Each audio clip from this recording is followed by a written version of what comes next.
30 years ago, Frontline AIDS was founded as the International HIV/AIDS Alliance, dedicated to supporting community-led organizations responding to HIV and AIDS. Together with our partners, we've been on the front line in over 100 countries, empowering local, national, and global communities in HIV, health, and human rights. The challenges we're facing now, that it's been over 25 years of really doing this kind of work, are that first, there's just waning interest in HIV and people thinking that it's now, the epidemic is over and therefore we don't have to worry about it. AIDS is not over, because when you look at the achievement of 95 among key populations, we are way below 95% targets. You have the lack of political commitment from the government, which lead to a lack of resources.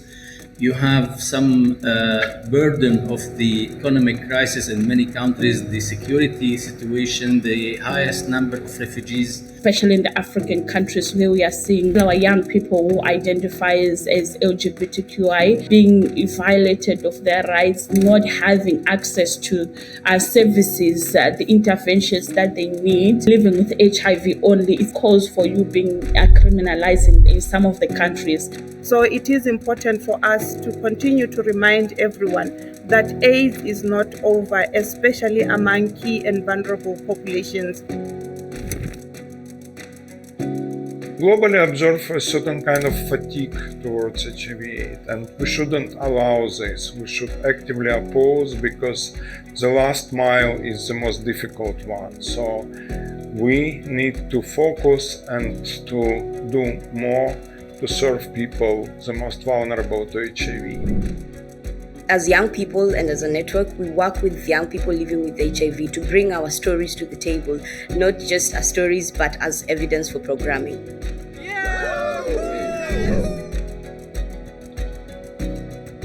Decirles que cada uno de los centavos que han invertido han sido valiosos para cambiar la situación en mi país. Sea esto evitar una nueva infección por VIH, sea el cambiar la situación de vida de una persona que si no hubiera tenido este tipo de apoyo y este tipo de programas, no hubiera podido ejercer sus derechos humanos de manera total. Funding should go to local organizations that have a presence, a feel of the needs on the ground and are able to articulate the needs of the communities.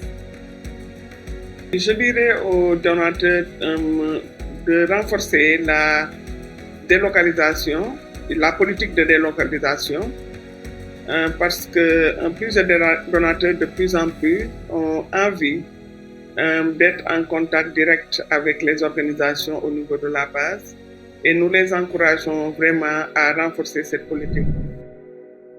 Frontline AIDS partnership impact and why we are stronger together is because as interest in HIV is reducing, it's important to have partnership that is deliberate to bring together like-minded organizations. Where we can leverage on each other's skills, knowledge, experiences, working in different diversities. And ensuring that we become a voice, particularly for those who do not have the platforms that are available to us. We believe that the only way that can end it is through a stronger partnership. This is a kind of partnership that exists over the past 30 years. It gives me hope that we can still do it and ensure that we become a voice for those who still do not have access to HIV services.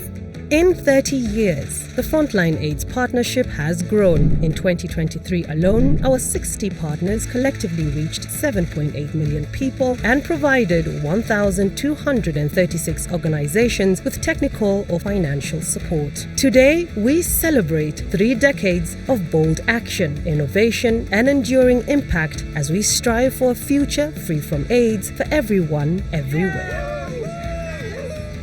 Frontline AIDS, joyeux 30e anniversaire. Happy 30th Anniversary. Frontline AIDS, feliz 30 años. And we wish you well and continued strength in the work that you do. The fight is not over, but thanks to you it's been made much easier.